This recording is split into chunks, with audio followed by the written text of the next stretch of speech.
안녕하세요. 잠깐 기도하겠습니다. 하나님, 오늘 한 사람에게 하듯이 주님의 말씀이 전달되기 원합니다. 오늘 하나님께서 택하시고 불러주신 이 자리에 하나님께서 들려주셔야 될 이 말씀이 꼭 필요한 하나님의 사람들 있는 줄 믿습니다. 하나님 은혜 주시고 오늘 하나님께서 함께하여 주시옵소서. 감사드리며 예수님의 이름으로 기도했습니다. 아멘. 안녕하세요. 진짜 오랜만에 섰네요. 제가 인삼을 선물 받고 나서 큰 충격을 받았던 적이 있습니다. 항상 제가 찬양 인도를 하니까 사람들이 얼굴이 제가 띄잖아요. 근데 제가 좀 건강이 좀 허약해 보였는지 어느 분이 이렇게 진짜 비싼 인삼, 생삼을 저한테 선물해 주셨어요. 이거 꼭 드시라고. 근데 제가 받아들고선요 되게 죄송한 거예요. 시골에 계신 아버님도 이거 못 드실 텐데 제가 이거 먹을 거 생각하니까. 그래서 제가 이제 한두 달 후면 추석이 되니까 이걸 선물로 드리면 좋겠다 생각해서 제가 그것을 장롱에다 딱 보관해 뒀어요. 그리고 나서 몇 주 후에 확인하려고 딱 열어봤는데 제가 충격을 받았습니다. 거의 곰팡이로 그 상자가 꽉 찬 거예요. 제가 분명히 이 산삼 처음 볼 때는 되게 아름다웠는데 이제 시체로 변한 거죠. 제가 이게 살아있다는 걸 생각하지 못했던 겁니다. 그 무더운 여름에 견디지 못하고 곰팡이가 막 진을 친 겁니다. 여러분, 정성도 중요하지만 지식이 있어야 되겠죠. 어제 제가 커피 전문가와 함께 대화를 나누는데, 목사님, 커피는요 빨리 먹을수록 좋습니다. 로스팅 한 다음에 가장 신선하고 좋은 때가 2주 안인데 먹을수록 좋다, 빨리 먹을수록 좋다고. 근데 이제 보통 우리가 커피 선물 받으면 그런 지식이 없으니까 어차피 커피 쓴 거 뭐 1년이 2년이든 잘 견디겠지 생각하지만, 어떤 경우는 그 커피를 먹지도 않고 보관했다가 선물로 주는데 커피 아는 사람이면요 썩어서 다 버리는 겁니다. 오늘이 중요할 때가 있어요. 하나님과의 관계가 그렇습니다. 하나님과의 관계는 내일로 미룰 수가 없습니다.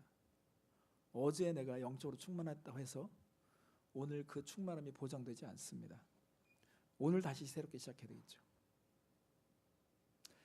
그래서 우리의 삶에서 우리가 정말 깨어있지 않으면, 바른 지식이 없으면 손해보는 일들이 있습니다. 그 중에 하나 오늘 제가 여러분에게 나누려고 합니다. 여러분, 오늘 이 시대는요 정욕의 바이러스가 가득 찼습니다. 사실 사람이 욕망을 가졌기 때문에 어떤 일이 추진되거나 그 욕망 때문에 어떤 열정이라고 하는 동기가 생길 수가 있어요. 세상을 정복하기 위해서 나섰던 나폴레옹, 또 히틀러, 이런 사람들도요 그들이 그걸 시작하게 된 데 있어서는 나름대로 뭔가 비전이 있었고 욕망이 있었습니다. 근데 정욕이라고 하는 것은 인간의 타락한 본성이 욕심과 만나서 만들어진 것이 정욕인데, 오늘 이 시대는요 정말 이 정욕이 가득한 소식들이 들리고 있습니다. 근데 그게 남 얘기가 아닌 것입니다. 텔레비전에 연예인들의 그 성폭력에 대한 이런 소식도 듣지만, 여러분, 그들이 그런 짓을 할 수 있었던 것은 그들의 대상이 그만큼 쉽게 넘어올 수 있는 세상이 됐다는 확신이 있기 때문에 그런 것입니다. 말세란 어느 시대나 있는 거예요. 말세는 정신적인 가치보다 육체적인 가치가 더 중요하다고 생각하는 이 생각이 가득 찼을 때 말세라고 그러죠. 정욕이라고 하는 것은 뭔가 이렇게 사치스럽거나 욕망에 가득 차거나 더럽고 추악한 그런 것만이 아니라, 이 정욕이 우리 속에 이미 들어와 있다는 것입니다. 정욕적인 생각이 들어와 있어요. 그러면 그 정욕적인 생각이 들어와 있는지 안 들어와 있는지를 어떻게 알 수 있을까요? 여러분, 다툼이 있는 곳에 정욕이 있습니다. 사람이 다투는 이유는요, 정욕 때문에 다툰다는 것입니다. 너희 중에 다툼이 어디로부터 나느냐? 너희 지체 중에서 싸우는 정욕으로부터 나는 것이 아니냐라고 했습니다. 세상에 있는 많은 전쟁들도 다 어떤 욕망으로 시작되죠. 근데 그것은 교회 안에서도 똑같습니다. 교회 안에서 다툰 일이 있어요. 근데 그 다투는 것을 잘 이렇게 분석하면 내 입장, 내 처지, 내 자존심, 내 이익이 개입된 경우가 상당히 많습니다.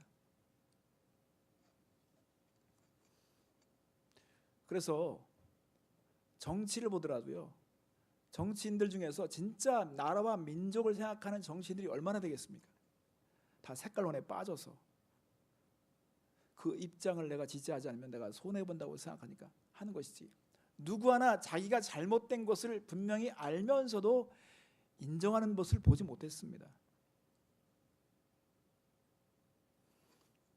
최근에는 민족의 지도자인 김구 선생님이라든가 이승만 이런 지도자들 들먹으면서 입장 차이를 보이고 해석을 하는데, 정말 제가 이 나라가 지금 보이지 않는 이념의 전쟁이 심각하구나, 정말 심각합니다. 근데 그리스도인들은 그들과 똑같아서는 안 된다고 생각합니다. 제가 주일날 이렇게 나이 드신 분들이 어떤 그런 얘기를 하고 있어서 제가 물어봤어요. 장로님,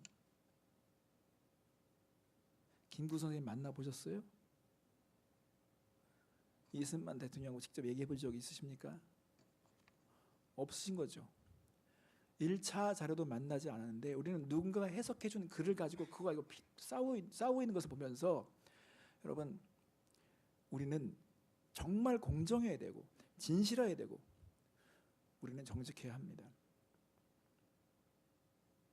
우리가 누군가를 훈계하거나 상담해 줄 땐 되게 깊이 있어 보이고 여유가 있어 보이고 객관적인 것 같지만 내가 그 속에 빠져 있으면요, 정말 사람은 어처구니없이 어리석더라고요.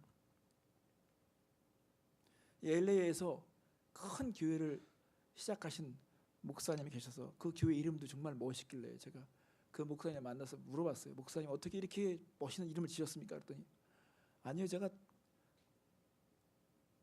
대학원 공부할 때 저를 후원해 주신 교회가 그 이름이었어요. 그 선교회였어요. 그래서 그 이름을 줬다는 거예요. 그래서 제가 갑자기 제 모든 환상이 무너지더라고요. 실제 그 장본인을 만나면, 1차적을 만나면요, 우리가 생각하는 것과 전혀 다를 수가 있어요.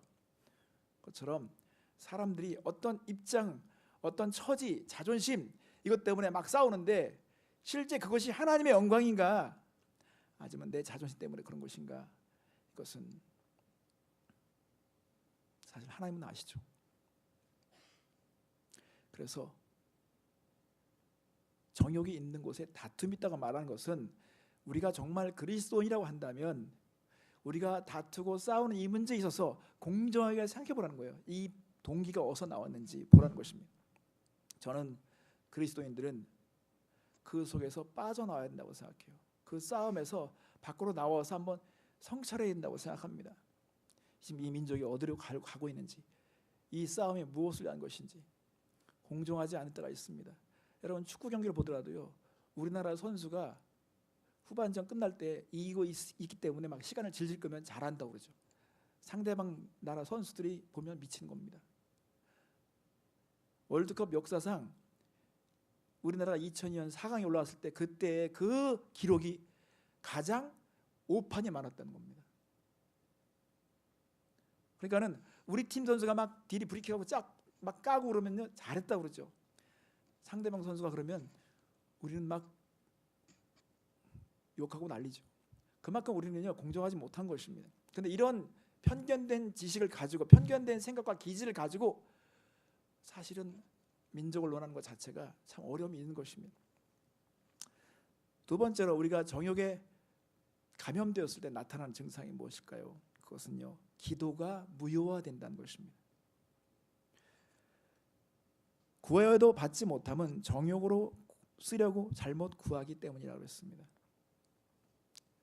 하고 여러분, 우리가 기도할 때 어떤 경우는 하나님께서 우리에게 무엇인가 교훈을 주시기 위해서 기도를 그 응답을 지체하시거나 하나님께서 우리에게 그 기도를 통해서 교훈을 주시려고 할 때도 있어요. 물론 모든 것이 다 획일적으로 해석될 수 없습니다. 그렇지만 어떤 경우에는 기도가 거부되는 경우가 있는데 그 거부되는 것이 바로 정욕 때문에 라는 것입니다. 하나님께서 그걸 들어주셨을 때 그걸 들어주면 절대 안 된다고 하시기 때문에 그걸 들어주지 않는다는 것입니다. 전 최근에 그런 얘기를 들었어요. 그 형제가 부부간에 정말 계속 어려움이 있어서 이혼의 위기가 있었을 때 제가 많이 도와주고 저희 교회 공동체에 가끔마다 와서 이렇게 도움 받고 그래서 그 형제가 회복돼 가지고 참 자주 고맙게 생각하고 늘 자주 저에게 상담하는데 제가 간접적으로 그 형제에 대해서 들었는데 그 형제가 대마초 주식을 샀다는 거예요. 교회에 반주자였고 또 음악 디렉터였고 그런데 대마초 주식을 샀다는 거예요. 그래서 제가 깜짝 놀랐어요. 그럼 그 형제는 아침마다 인터넷에서 주식 올라가는 걸 보면서 대마초가 많이 팔릴 걸 기대하겠네? 이게 우리의 인간의 모순입니다.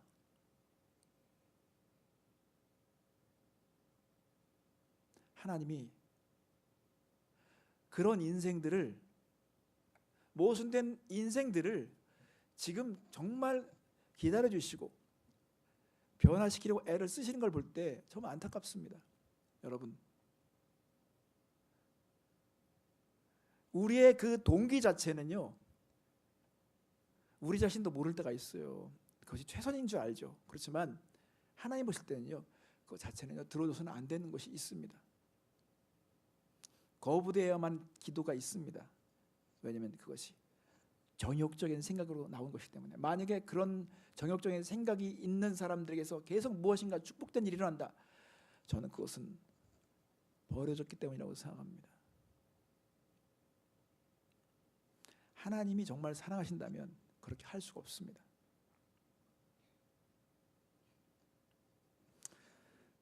또 한 가지는 우리가 정욕에 감염되었을 때, 정욕적인 생각으로 계속 치달았을 때에 우리에게 어떤 일이 일어나는가? 여러분, 하나님과 원수가 된다는 것입니다. 가늠한 여인들아, 세상과 벗된 것이 하나님과 원수됨을 알지 못하느냐? 그런즉 누구든지 세상과 벗되고자 하는 자는 스스로 하나님과 원수 되느니라. 왜 원수가 될까요? 우리가 부부 관계를 보더라도 그렇습니다. 하나님과 우리와의 관계는 군사적인 관계로 맺어진 적도 있었고요. 백성과 왕과의 관계로 맺어진 적도 있었지만 하나님의 궁극적인 생각은 우리와 하나님과의 관계가 부부의 관계, 신랑과 신부와의 관계로 우리를 불러주셨단 말이에요. 근데 외도를 하거나 바람을 피거나 우상을 섬기게 되면 되게 불편할 수밖에 없는데 노골적으로 그렇게 간다 그러면 원수가 되는 것입니다. 근데 이것은 남의 얘기가 아닙니다. 여러분, 우리가 우리 자신을 잘 성찰해 봤을 때 우리가 얼마나 정욕적인가 한번 생각해 보세요. 우리는 훈련받는 거 싫어합니다.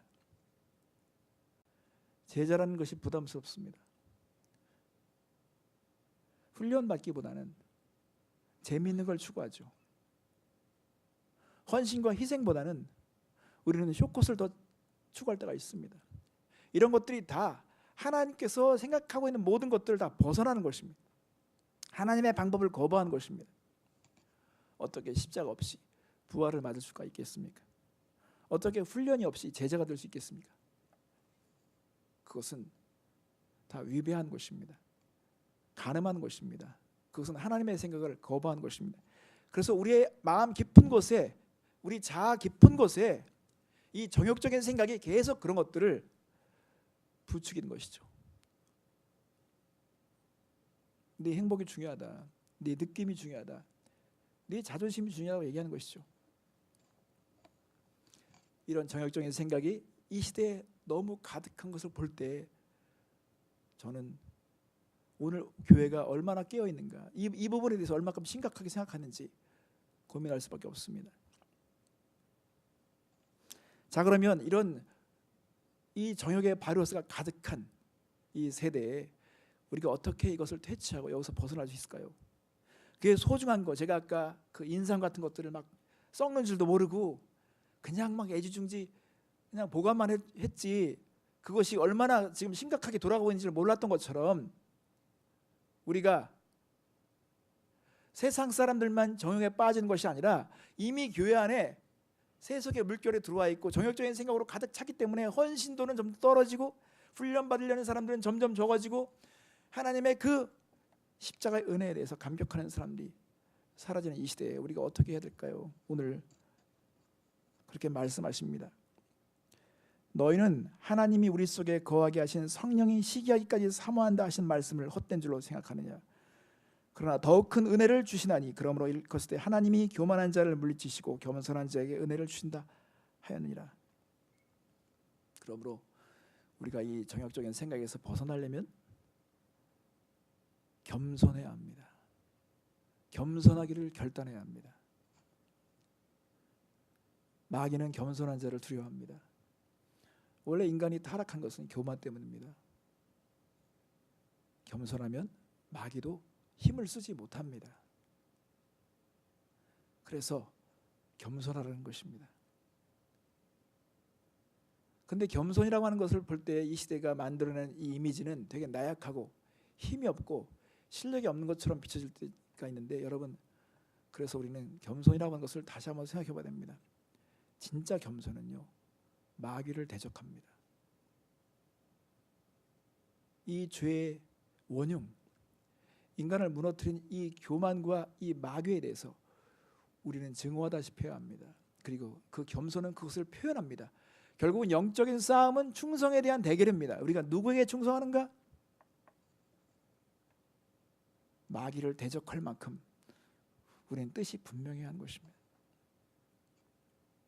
마귀는 정욕적인 생각을 가진 사람을 알아보기 때문에 딱 달라붙어 가지고 그 자아를 부추기죠. 교회의 싸움과 분열되는 이런 상황들을 볼 때요, 저는 인간의 자존심이 이렇게 끈질기구나, 이 자존심이 우상이 된 세상이구나. 대형교회에 있으면서 이렇게 막 싸우는 분열되는 과정을 보면서 다 보니까 하나님의 영광을 위해서 말하지만 그 깊은 곳은 자존심이 있더라고요.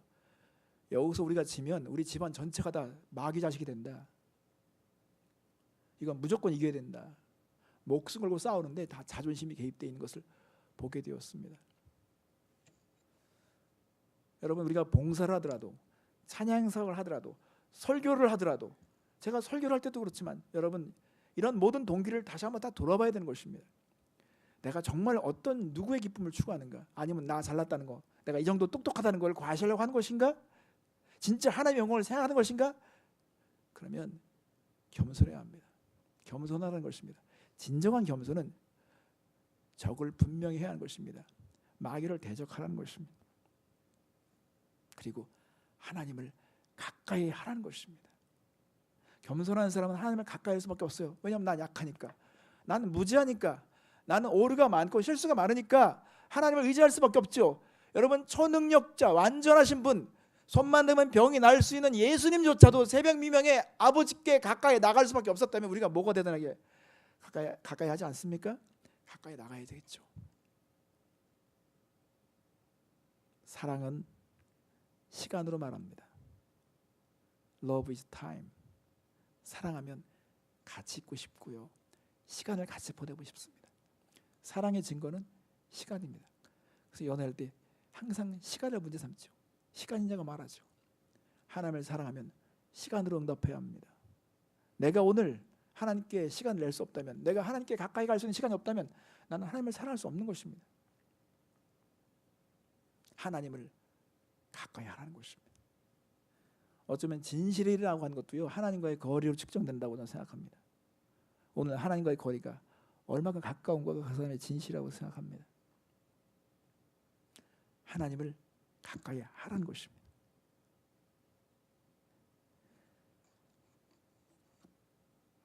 오늘 7절 봐서 그런즉 너희는 하나님께 복종할지어다. 마귀를 대적하라. 그리하면 너희를 피하리라. 하나님을 가까이 하라. 그리하면 너희를 가까이 하시리라. 죄인들아, 손을 깨끗이 하라. 두 마음을 품은 자들아, 마음을 성결하게 하라. 하나님을 가까이 한다는 것은 성경에서 말하면 주께 가까이 함이 복이라고 했습니다. 저는 이것을 믿습니다. 주님께 가까이 하는 것이 복입니다. 여러분, 이 세상에서 하나님의 후원보다 더 큰 후원이 어디 있습니까? 하나님의 지혜보다 더 큰 지혜가 어디 있습니까? 하나님이 어떤 사람을 보호하시면 그 사람은 절대 무너뜨릴 수가 없습니다. 그러므로 하나님을 가까이 하면 하나님께서 복을 주신다는 것입니다. 이미 가까이 하는 그 존재가 됐다는 것은 복이 있는 존재가 되는 것이죠. 그러므로 하나님을 가까이 하는 사람은 손을 깨끗이 하라는 이 손이다 그 사람의 행위를 말하기 때문에 우리가 주님이 싫어하는 건 안 하려고 하는 것이죠. 우리가 이 세상에서 또한 이런 전염이 가득한 이 세상에서 우리가 이것을 퇴치하기 위해서는 우리는 성찰을 시작해야 합니다. 성찰이라고 하는 것은 과거의 것과 오늘을 비교한 것이 아니라 오리진을 우리가 가지고 비교한 것입니다. 왜냐하면 과거의 것도 잘못될 수가 있어요. 이해되시죠? 과거가 잘못된 걸 비교할 수는 없습니다.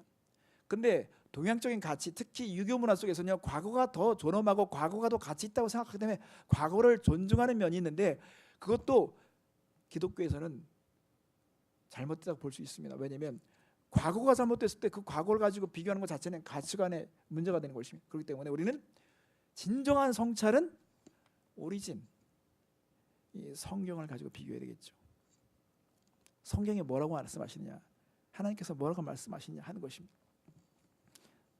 성경은 말합니다. 슬퍼하며 애통하며 울지어다. 너희 웃음을 애통으로 너희 즐거움을 근심으로 바꿀지어다. 왜 그럴까요? 진짜 우리가 깨어 있다면, 우리가 정말 주님의 마음을 가졌다면 이 시대는 희희낙낙 웃을 만한 시대가 아닙니다. 정말 심각한 것입니다. 괴로워해야 하는 것입니다. 이렇게까지 세상이 타락했구나.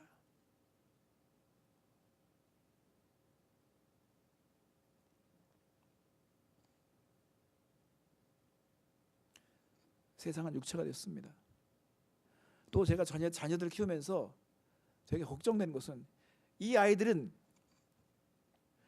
진짜 하나님의 말씀을 모르면 그냥 세상 사람들이 순간적으로 다 돼버릴 수밖에 없는 이 시대가 되었습니다.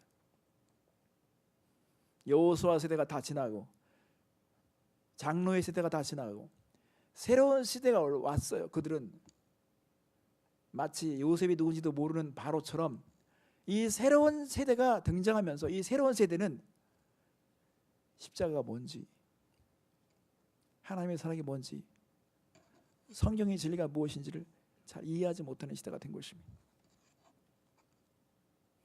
그만큼 우리는 어려운 시대를 맞았습니다. 신학생조차도 구약의 사울과 신약의 사울을 구분하지 못하는 신학생들도 있다는 얘기를 들었습니다. 그만큼 우리는 무지해진 것입니다. 성찰이 필요한 시대입니다. 근데 그 성찰을 집중적으로 누구에게 되냐? 나 자신에게 해야 되는 것입니다. 나는 지금 내 사는 동기와 목적이 무엇인가? 내가 다투고 있다면 이 다툼의 원인은 무엇인가? 내가 최근에 기도하는 것들은 정말 하나님과 깊은 교제 속에서 나온 것인가? 나는 하나님과 관계가 얼만큼 친밀한가? 이런 것들을 돌아보는 것입니다. 그것이 성경에서 우리에게 지금 얘기하고 있는 것입니다. 여러분, 야고보라고 하는 사람은 예수님의 동생이죠. 제자가 아니라 예수님의 동생입니다. 근데 이 야고보서를 제가 최근에 교회에서 지금 강의를 하고 있는데요. 지난주에 제가 이거 강의한 거를 지금 여러분 나눈 것입니다. 근데 첫 번 강의할 때 사람들이 다 갑자기 그런 얘기를 하는 거예요. 저는 야고보가 예수님의 제자인 줄 알았는데 목사님 설교를 듣고 보니까는 예수의 동생인 걸 이제 알았어요. 그런 거예요. 감사하죠. 여러분, 제자로서 야고보서를 보는 것과 예수님의 동생으로 보는 것은 이건 너무나도 다른 것입니다. 왜냐하면 예수님의 동생은 예수님과 함께 먹고 자고 예수님의 모든 삶을 다 어렸을 때부터 계속 관찰했기 때문에 이건 중요한 것이죠. 근데 야고보라고 하는 사람은 나중에 그가 순교하기 전에 정말 낙타무릎이라는 별명을 가졌어요. 낙타무릎이라는 별명을 가질 만큼 기도에 전념했던 사람이라고 말합니다. 그러면 어떻게 야고보가 그렇게 기도의 사람이 됐을까요? 야고보라고 하는 사람은 처음에는 예수님은 자기 형을 배척하다가 부활하신 예수를 만난 이후에 인생에 큰 변화가 일어나 혁명이 일어났습니다. 이제 형님이 아니라 주님이죠. 전 제가 시골에 가도요, 저희 친구들에게 제가 존엄한 존재는 평생 될 수가 없습니다. 왜냐하면 제가 고1 때부터 다 봤으니까. 저를 경외감으로 대하는 그런 관계가 절대 만들어질 수 없습니다. 어렸을 때 제 오류와 실수를 다 봤기 때문에 인간 관계 속에서 절대 안 되는 게 있어요. 그런데 야고보라고 하는 동생은 예수님을 고백할 때 나의 하나님, 나의 주님으로 고백한 것입니다. 관계의 혁명이 일어난 거예요. 근데 이 야고보가 인생에 있어서 자기의 삶을 기도로 다 보냈어요. 무릎으로 살았다는 것은 그는 깨달은 겁니다. 하나님께서 이 역사를 베푼 이 역사의 그 순간에 하나님은 진짜 육체로 임하셨고 한 가정 안에 살다 가셨고 우리에게 온전한 모습을 보여주셨구나. 그러니까 야고보가 생각할 때는 이 핍박 가운데서도 이 신앙을 저버리지 않는 사람을 생각할 때 너무너무 고마운 거예요. 편지를 쓴 것입니다. 근데 그 시대에도 사람들에게는 다툼이 있었고 언어의 실수가 있었고 그 시대에도 정욕적인 생각이 있었다는 것을 야고보는 지금 인정하고 있는 것입니다. 그렇다면 오늘 이 시대 우리는 어떻습니까? 하고 여러분, 우리가 공부하라는 이유 이것조차도 근본적으로 생각해 보라는 것입니다. 주 앞에서 낮추라. 그리하면 주께서 너희를 높이시리라. 하나님께서 여러분이 정말 가까이 하는 그런 하나님을 가까이 하는 가운데 복 주시길 원합니다.